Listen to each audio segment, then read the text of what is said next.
So what time you go? You go by bus or by car? Oh, okay, very good. So this is little more mathematical. You like mathematics? Yeah, that's good. So what we're going to do is we're going to teach you about modeling.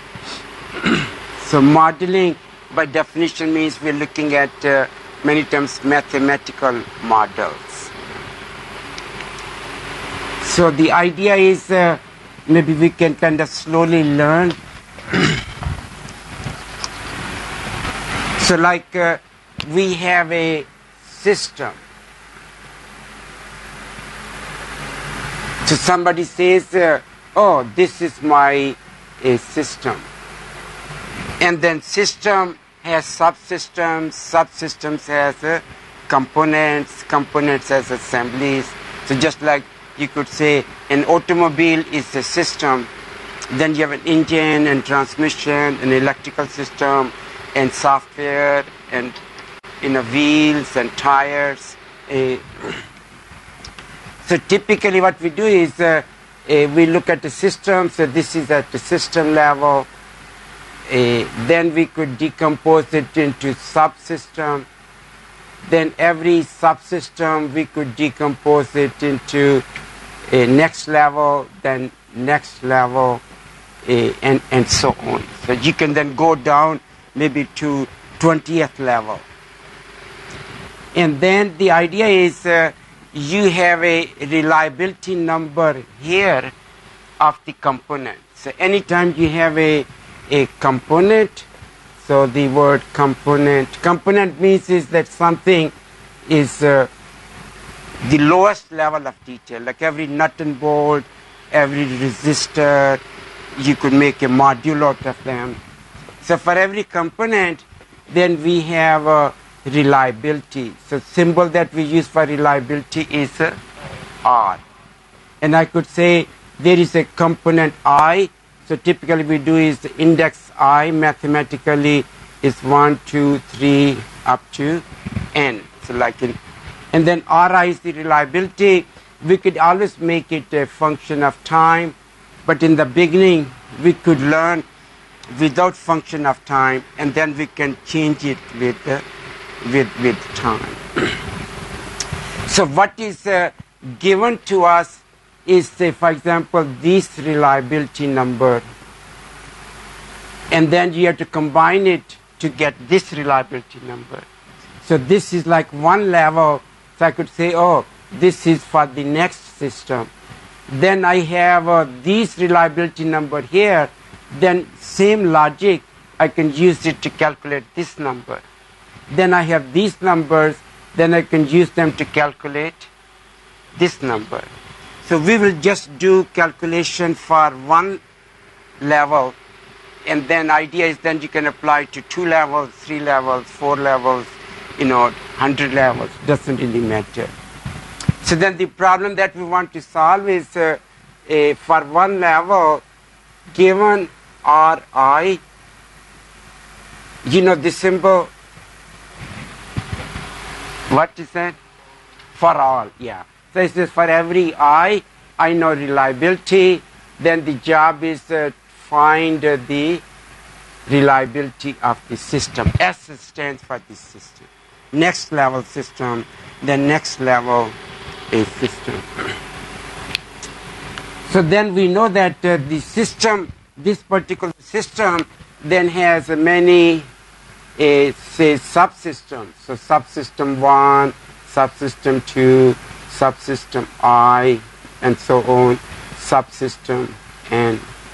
So then the idea is we have reliability numbers for the subsystems, and then we want to say what is the reliability number for the system. So that is the problem we want to solve this morning. So like anytime you have, like an automobile could have many subsystems, and then somebody says from the viewpoint of the customer, what is the reliability of the whole car? If you know for the engine and the transmission and the wheels and electrical system, all other mechanical systems, then what is the reliability for this system? So it says that the system reliability is a function of the reliabilities of the components. So then you can make a reliability model. So it says reliability model consists of some combination of what we call as reliability block diagram. So you learn, it's a pretty simple idea, and some of you probably have learned it. So we can make a what we call as a reliability block diagram or a cause-consequence diagram. And the idea is if for system to work, which components have to work. So many times we have redundancies. Worst case is that everything has to work for the system to work. That's the worst case. Because in that case, the system reliability we will learn is relatively small. And then engineers worry about a lot of things we design, they work very well, right? How many flights we have every day and trains and so on. They are pretty good reliability. It's not perfect so far in our society. So it's a pretty good reliability.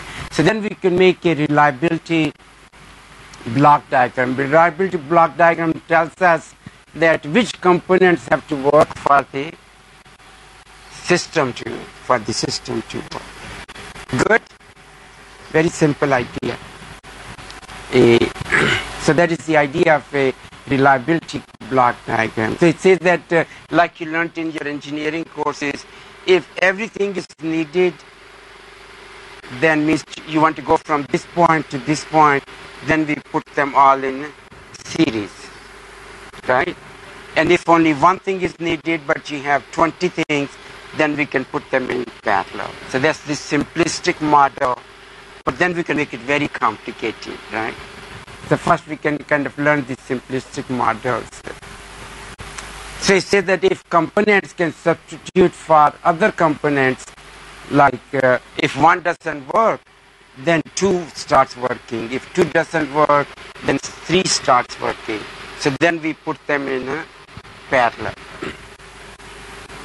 So it says that each block in a reliability block diagram is like a switch. It is closed when the component it represents is working and opened when the component has failed. So any closed path through the diagram represents a success path. So that is a mathematical model that we can make. So like this is the example of a series reliability block diagram. It says the system will work if I can go from this point to this point. So in order for me to go from here to here, it says everything has to work. If anything fails, then the system will not work. The idea is like in an engineering sense, if this thing fails, now you cannot go from here to here. So this is a idea of a series system. Very simple. So then for every component, we have the reliability number. So then somebody says if you put things in series, then what is the system reliability? So one has to work. So then in this case, the logic that we are using is the AND logic. It says and 2 has to work, and 3 has to work, and 4 has to work. So then I could say, supposing if there is a event E sub I, so E sub I, like here, represents the that the component I will work. And then the probability that the I will work is nothing but the reliability. Reliability is the probability that the component I will work. Success, that I will be a success. So then we could say, so mathematically the idea is, you could say, I can derive it a little bit for you. You say, what is the probability that the system will work? So the system will work if it is the probability that 1 will work. And how do we denote it in mathematics? And is union or intersection?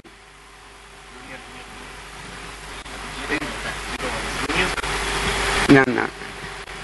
Union is opposite. I know that's always confusing. So it says that and this has to work and this has to work. So there's another logic that we call as OR. So OR is like it says it could be A or B or both A and B. So that is the union. Very good. So and we typically denote inverted U, and union is like the U. So that's an easy way to remember. So then it says this is equal to E1 words and E2 words and so on and E S. So this is what we call as a joint event. It says lot of things have to work for the system to work. It is okay to teach like this, or you don't like math? It's okay. It's okay. So then question is, this is a very hard question.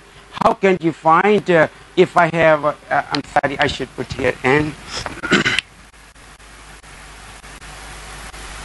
So then how can you find the probability of the joint event? So then in probability theory, you have N variables for N component. So then you deal with N-dimensional probability problem. That can become very complicated. So one very simple assumption we make is that the components are probabilistically independent. So that means if whether one fails or doesn't fail, it does not affect the next component and the next component. So they are independent. In real life, nothing is independent, right? Because if, so the idea here is that if your engine fails, that doesn't mean your transmission will fail. It is possible that failure of the engine may degrade the transportation, but for simple model, we pretend they are independent. So just like we know, like with coin, you throw a coin, you can get head or a tail. Then second trial, you could get head or a tail, but they're all independent. If you get 4 heads, that has nothing to do with the 5th trial. They are all probabilistically independent. Probabilistically independent. So then the mathematics, you can take problem. Somebody says, in my system, I have 3 components, 3 subsystems. So this has a 95% reliability. So this has a 98% reliability. So this has a 90. Maybe say let's make it 2% reliability. Then I could say what is the reliability of the system. So if somebody has a calculator, I didn't bring mine. You have a calculator, you can help me. So this is a good way to learn. We are teaching like you learn in your class. So you multiply 0.95 times 0.98, 8 times 0.92. I'm sorry, point? 652. Very good. So now you can see my had pretty good reliability, but the system doesn't have very good reliability. So it's only like 85%, but I started with 95 and 96. And these days, systems are very, very complex. They may have thousands or millions of components. And every component, there is a limit how reliable we can make it. So you could be a simple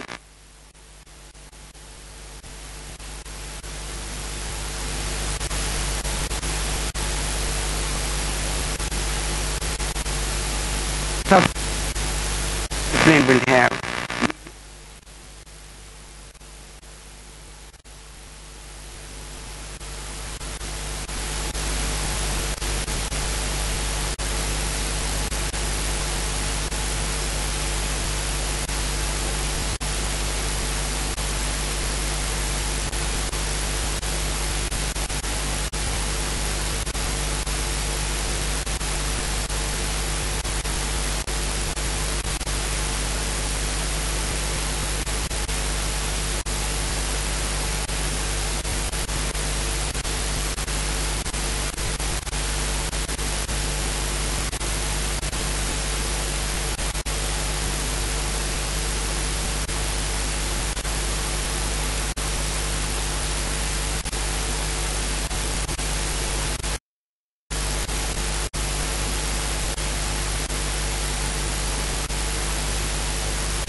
any one seed probability to become a tree is very, very small.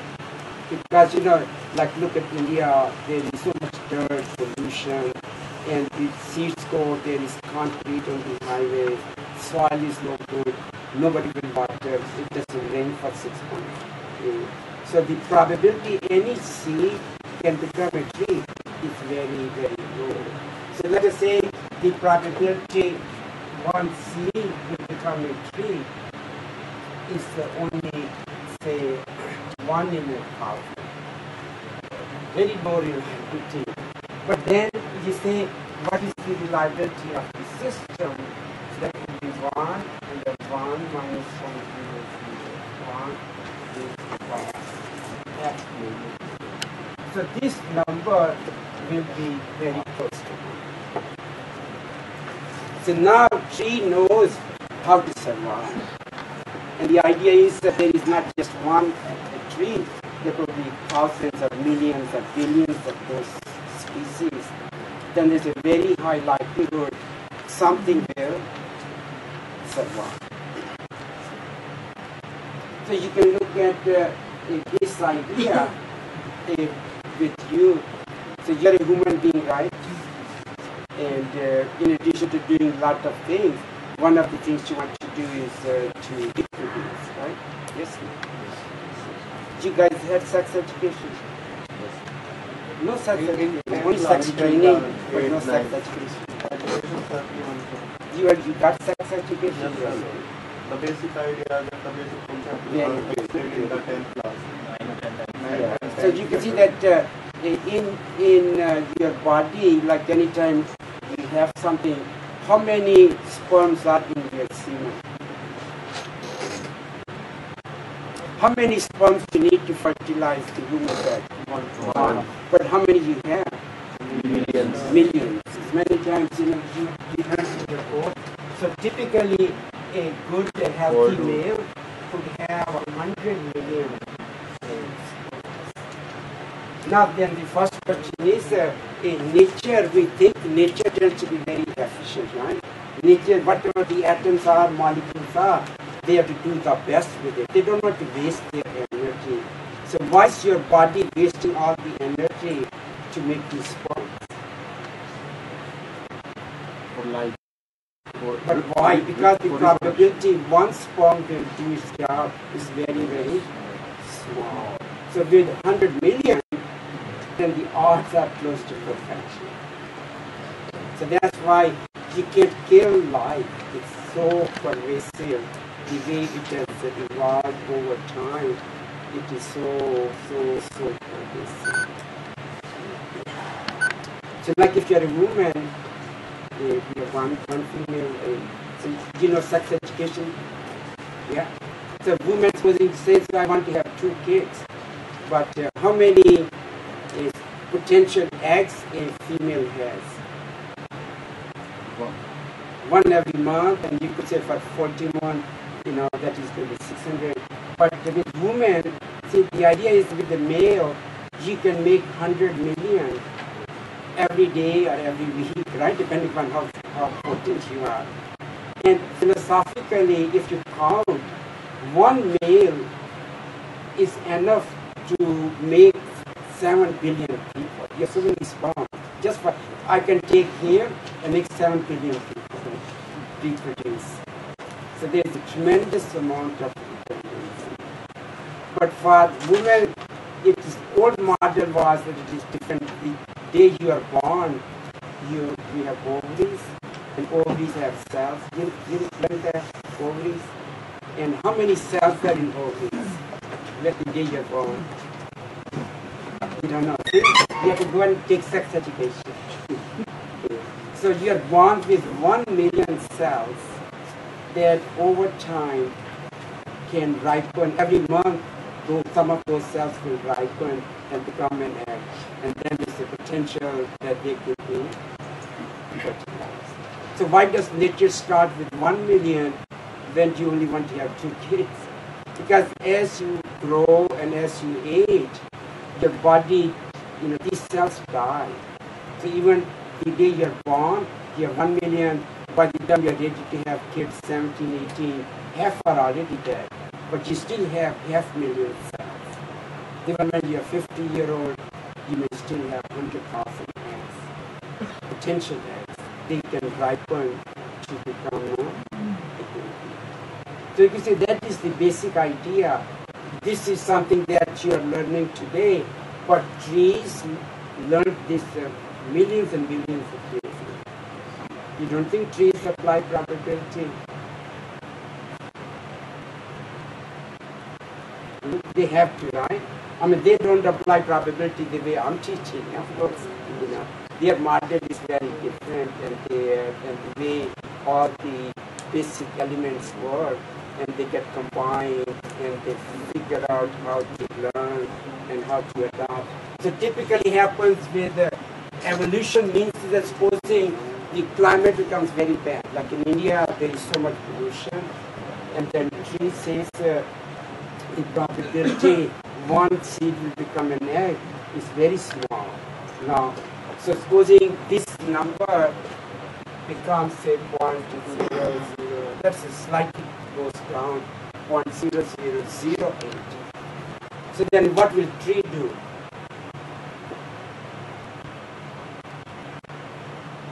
Produce more More seeds, very good. That's what evolution is. The very fact today, trees making 500,000, maybe 10 million years ago, they might have only made 100,000. But they learned that over time, this planet is becoming bad. So then for them to survive, any tree that doesn't know how to apply this equation will not be a tree anymore, right? That tree will be wiped out. That is like Darwin's thinking of survival of the fittest. So if you cannot evolve and adapt and learn and change, then you will die. Then you will die. So it is a very simple idea. You can take it and expand it to life and whatever else you want to do. So that the same model would be there. I mean, most of you may not believe in that. So you can see, if there was a super person, and if there is life on one planet, right? You think, it's like we said, don't put all your eggs in one basket. So you think that super person will put life only on one planet in the whole universe, or they will hedge their bets and put many other places? Many. So the likelihood, we are probably one of the billions possibilities. Otherwise, it doesn't make sense. That would be a contradiction. But typically, the old thinking is that as human beings, we are so arrogant. We think we are special, and we are unique, and we are something. But the idea is, it is just, a chemical processes, chemistry, molecules, they're based on basic building blocks, atoms. So this is just a combination, and then these things can combine in billions and billions of things. Remember, I think we showed you 70 factorial. So if you combine things, there are so many possibilities. The 70 factorial was more than a Google. The Google was a very, very, very large number. So the possibilities are enormous. Is that disturbing to you that there may be life other places? No, they're not disturbed. opportunity. Yeah? Opportunity. It's opportunity, for, not just for us, but then you can become more philosophical and say what's our purpose and what is anybody's purpose, or even do we have a purpose? But then human beings to survive have to give a purpose, right? Then you say, oh, my life becomes meaningful. So you create a purpose, which is a different issue whether there is a purpose. But each one of us, we teach everybody, if you want to be a good person, create a purpose, like purpose for living. You have ideas, you believe in something, and then you create your life and how you change it. I can stop right here, see if any questions are there. Yeah. we can apply these concepts only if we know the reliability of every system, means each part of the system. Each part.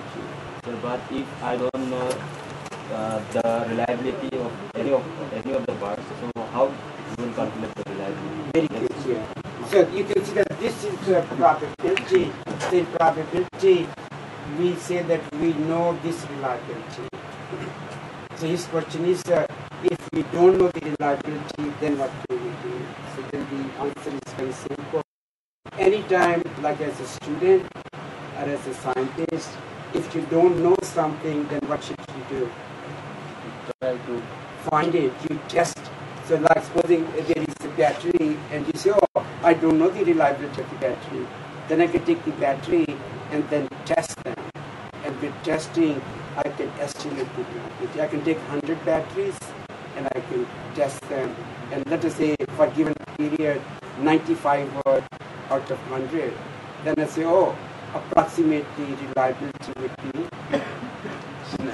So anytime you don't know something, that is good news rather than bad news, because now means you have to go out and do research, and that's what science is. So science only starts when you don't know something. Science doesn't start with your knowledge, but it starts with when you have a question, not with your knowledge, but when you have a question. So anytime you have a question, if we look at problems not as something bad, but problems are an opportunity. So you look at problems as an opportunity to grow, to excel in this world. Not because you are at mercy of something or someone, but it is an opportunity to grow. So that there is a whole field of statistics. So that's what statistics is. Then using statistics, then every company you go in India or China or Japan or America, they will do a lot of testing and then calculate. So if I have this simple projector, every component somebody knows this is made, maybe has 10,000 things in it. So somebody who makes the switch, then they do a lot of testing of switching. Somebody who made electronic board, somebody who made the optical device, they will do a lot of testing and then they'll give you those. So you don't buy the parts unless the supplier gives you the reliability lesson. Because if you buy a part and you don't know its reliability, and then you put it in the systems, I put it here, but I don't know what its reliability, then I cannot calculate the reliability of the system. Even if you don't know, then you will have to do testing. So that's where you can use statistics. So you can use testing. So testing means is that through experimentation, we can collect data. And then through the data, through statistics, we can estimate. We can estimate or guesstimate. And then there are all kinds of estimators, and then we develop confidence and on and on. So we can figure out how good our estimate is. How good the estimate.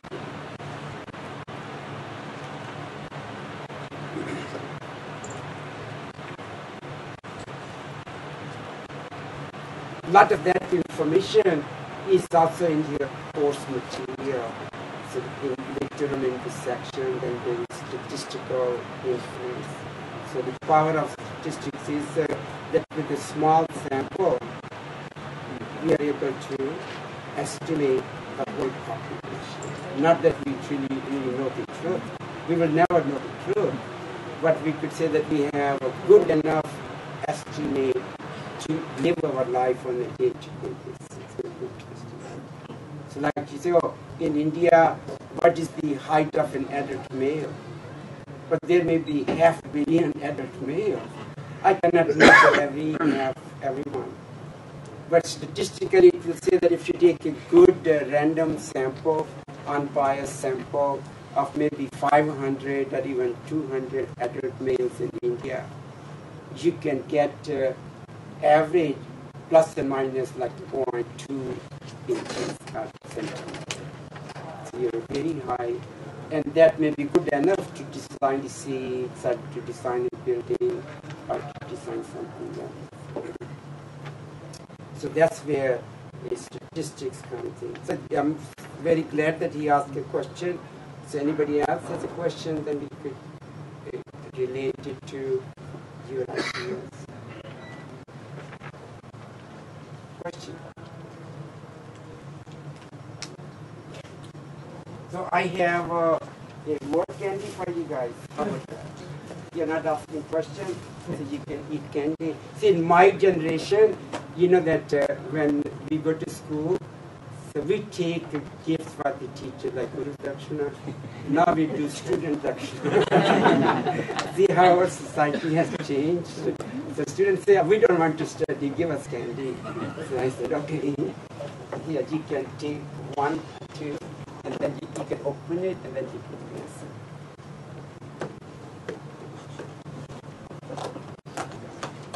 So our thought processes have changed. In real life, so these are all mathematical things that we can work. So somebody says, why do I have 2 things in parallel? So like if you need only 1 battery, then you have a backup battery, right? So you won't be using 2 batteries at the same time. So like I have this, but then I have 2 batteries in a backup. So if 1 battery fails, then I have like switching mechanism, then I can turn on the second battery. So then you can figure out if I know the reliability of this and this, then how can I calculate the reliability of the system. So that's the basic idea. Then switches themselves are not very perfect, right? So then it says how will it degrade the reliability of the system. So just like we can look at the idea. So many times, like in engineering, so like you look at your car, so when you have a wheel, and then it is connected, and then let us say they are like 5 bolts, right? So 5 bolts are holding the wheel. But we don't need all 5 bolts, right? So then the design is such that there is a redundancy. So it's so that even if 2 bolts will fail, still it is safe to go from point A to point B. So then you could say this is what you call as a 3 out of 5 system. 3, that means if 3 things work, or 4 things work, or 5 things work, and the system will work. But if all 5 bolts are working, then the load on every board will be small, right? Because 5 things are sharing. But if 1 thing has broken, then what will happen to the load on the other 4? Increases, right? If it increases, that means their failure rate will go up. And if 1 more fails, then these 3 things have to carry the load. Then of course their failure rate will increase. So this is the idea. So you start with the sharing the load, and then as things fail, then reliability under new conditions changes. So then as reliability changes, then how you can calculate the system reliability. So that's the idea of developing these kinds of calculations. This is like K out of N, when you talk about like board, 3 out of 5. Many times we look at a very complex, like internet network. So on the transportation system, so like if you want to go from Sonipat to Delhi, conceptually, how many paths are there? 2 paths. No. So many paths. Remember, you go from here to here, then there are many paths. It doesn't mean I'm talking of just always going through the highway, but in very large number, yeah. Very, very large number. Okay. So so do we have a network? So this is like a simple network. So it says that in this network, I want to go from here to here. So then it has many paths. Like I could go using 1 and 5, and I can go here. That means 2, 3, and 4 candidate. Or I can use 2 and 4. Or I can use 1, 3, and 4. Or I could use 1, 2, and 2, 3, and I'm sorry, 2, 3, and 5. If everything is working, still I can go. So if you have a very complex network like internet network, a communication network, it's like you want to call your mom in another city, your carrier has millions of ways to communicate. It's not just one way. Your call could go from here to 200 miles away and then come back. So similarly, philosophically, if everything is blocked from Sonipat, you could go anywhere and then come back, right? You could go back to Bombay and then come back to Delhi, right? So whole India, there are millions and millions of nodes and odds, and they're all connected. That's why the probability that we'll be able to go from one point to other point is very, very high. Even if one highway is blocked, you can go to side roads and side roads, and then you can commute. This is even this is very simple picture. It says if I know the reliabilities of these 5 things, then what is the system reliability? Even a simple problem like that, mathematically, is very hard to compute. To find the exact reliability mathematically, if you want to calculate, that is very, very difficult. It's not easy.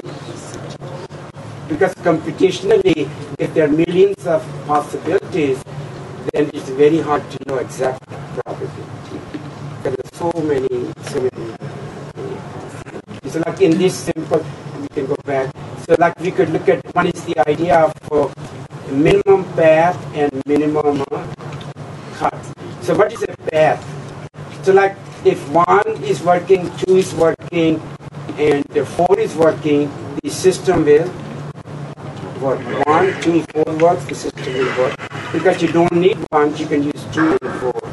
But 1, 2, 4 is not minimum set of components if they have to work for the system to work. So 2 and 4 is smaller than 1, 2, and 4. So then we'll call 2 and 4 a minimum path. So it has a 4 minimum path. 1, 5, 2, 4, 1, 3, 4, 2, 3, 5. So it has 4. So similarly, we can use the idea of cuts. So like you can see that if everything fails, the system will fail. But if 1 and 2 fail, the system will fail.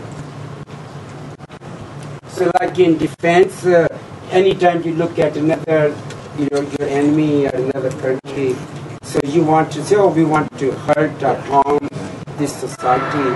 You don't have to bomb everything, right? So we can do the analysis of their distribution system or transportation system, and then we can say, oh, if you bomb these 4 things, you can do so much damage than throwing bombs everywhere, right? So this way we can figure out if I wanted to sabotage it, where will I spend my resources? So you see that if you just sabotage 1 and sabotage 5,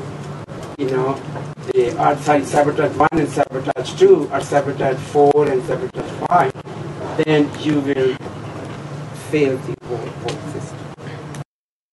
Make sense?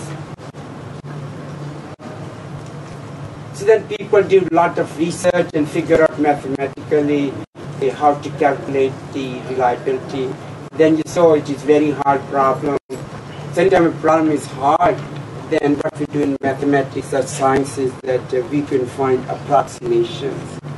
And anytime you find an approximation, it is good to say how good it could be or how bad it could be. So you can bound that reliability, whatever it is that you want to measure. So with simple approximation, so the exact reliability is here, then I could say, using this simple equation, that the reliability will be between this number and this number. So it's based on my model, my assumptions.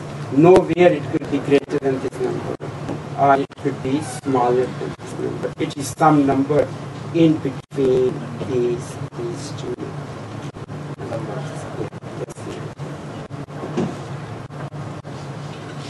I can stop here and see anybody has a question.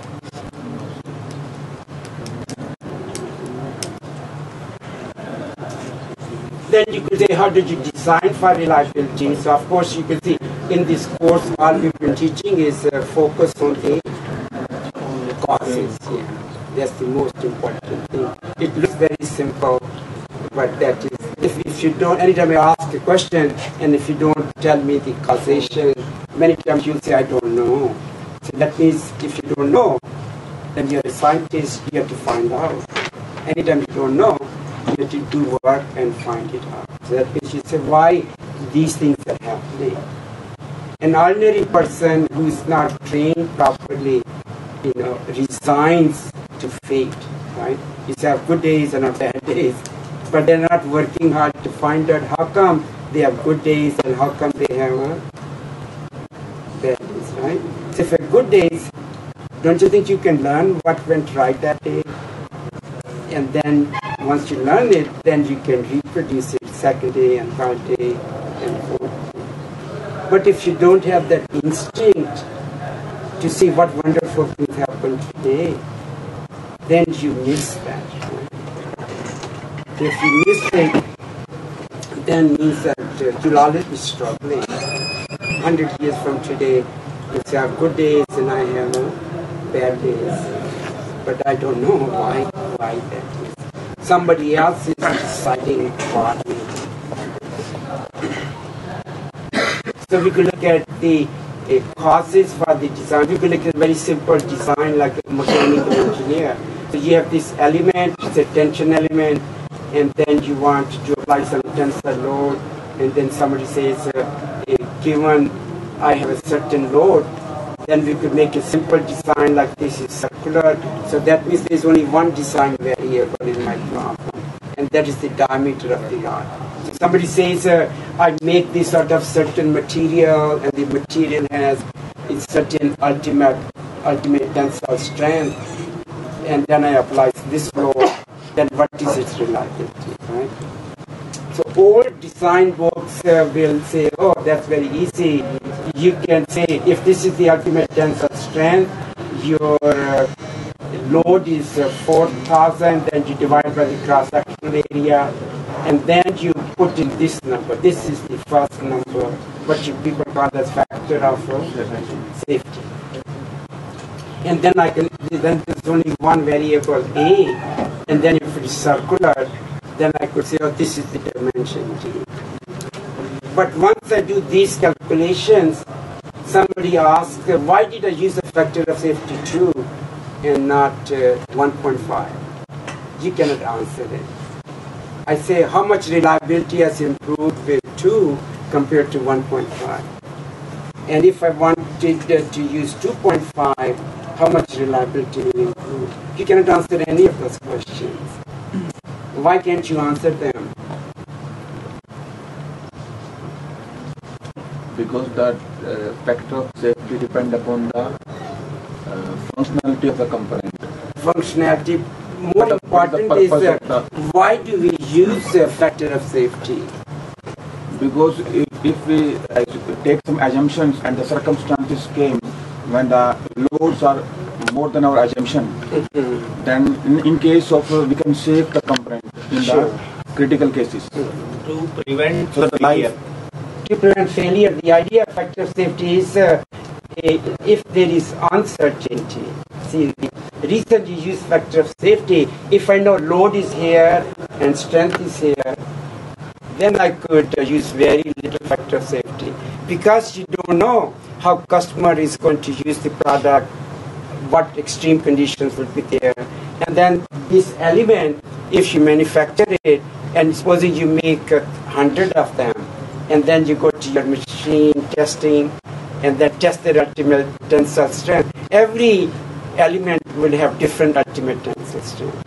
So if the tensile strength has a lot of variability, now you have to protect it against the variability. So the key idea is a factor of safety is a crude way, very, very crude way to deal with uncertainty. Disturbances, noises. Yeah, you don't know what they are, but you can just guess what they are, right? So like all the inventory that people keep in a company or in any society, in your home, it's again based on uncertainty. You say, oh, keep 2 extra days of supply, but why 2 and not 3? So you have some fudge factor and you say, oh, this is good. If you have too much inventory, that is very bad because then your cost will be very high. So you can see these are all the research people do in decision making, and there are so many PhDs, whether in business school or engineering school. Everyone, you say, oh, because there is uncertainty, now how do we model that for decision making? How do you? So in an engineering design, the factor of safety was the old way to model the uncertainty. But factor of safety cannot answer many questions. Then it says, if you really want to solve this problem, because if I put a dimension d, do you think I can really make it at this number? No. Every manufacturing process has a variability. So depending on how good of a machine is, it will be whether it is plus minus 0.001 or plus minus 0.008 or plus minus 0.02. So it is not this number, but it is the range. Everywhere you look at, there is variability. So for the last 30, 40 years in the United States, at least, every time you design buildings, bridges, nuclear power plants, power generation, so we no longer use traditional factor of safety. So we try to teach people that you use probabilistic design. You try to understand variability. So if you buy steel from a supplier, it has so much variability, right? If you buy lumber, wood, it has so much variability. So you have to understand the variability. Then you have to understand the variability of the customer's usage. And then you have to figure out how you combine that variability. So that's the basic. It says how safe this design is. It says we do answer.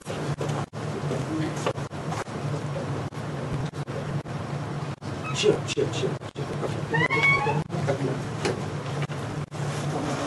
After 5-10 minutes, now, when the lecture is completed, let's come to upstairs, first floor, computer center. Mein.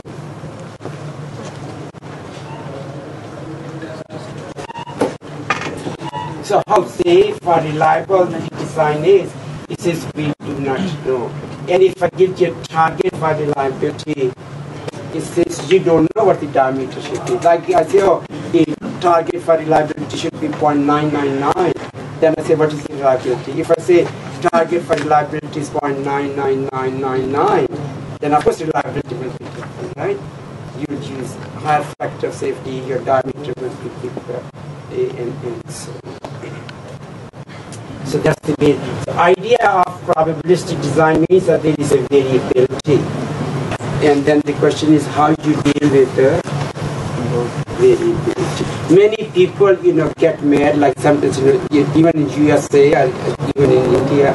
So you have a meeting schedule, or somebody's coming to your home for dinner. So you say, oh, come at 6. And they come at 6:20. So you say, hey, why are you late? They say, oh, traffic was that. But it is their job to, traffic is always there, right? And there is variability. It is your job to factor that in, not to use variability as an excuse, right? If you're using variability as an excuse, that means you don't really care. Why didn't you leave 10 minutes early or 20 minutes early, right? So the time people, anytime you have a meeting in India, there'll always be a couple of minutes. And everybody has a very nice excuse why somehow it was not their fault, but it was somebody else's fault. But idea is it is their fault. And if they know enough information about traffic, right? Don't you know that traffic is bad in Delhi and Bombay, right? And you know how bad it is at 6 o'clock or 5 o'clock or 2 o'clock. And then you have to figure out how to factor it in. So you can't tell me that you'll come 20 minutes late because you didn't factor that in, right? So that shows that, like we have been teaching in this course, that if you have a selfish attitude, you will do that, right? You don't care if 10 people are waiting. So that's the idea of probabilistic design. And like we have two distributions, stress is a random variable, strength is a random variable, and then we can mathematically calculate the design. So you can see if you have a two distribution, factor of safety may be some kind of an average here and average here. So then I can push this distribution here, then they will not interfere. Anytime, the tails, stress is less than the stress is more than the strength, then something will fail. So one way you could improve that design is by increasing the means of this distribution, increase this or decrease this. Other ways to decrease the variance. So that is a lot more important to decrease the variance. The reason you're using factor of safety is because of variance. And then if you can optimize the design and then you can decrease variance smaller, then you can even decrease the factor of safety and save money and have high reliability. So that is the basic idea. Then you can develop all these equations and you can do calculations. So we won't do that.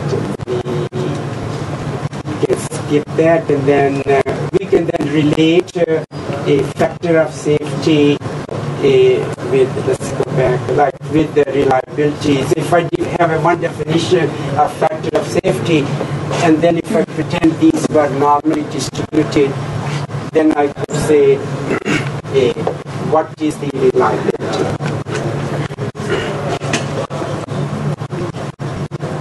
So we can stop right here, and there is no test in this course, no? There is a test. We don't believe in tests. Tell them, Professor told us we don't believe in tests.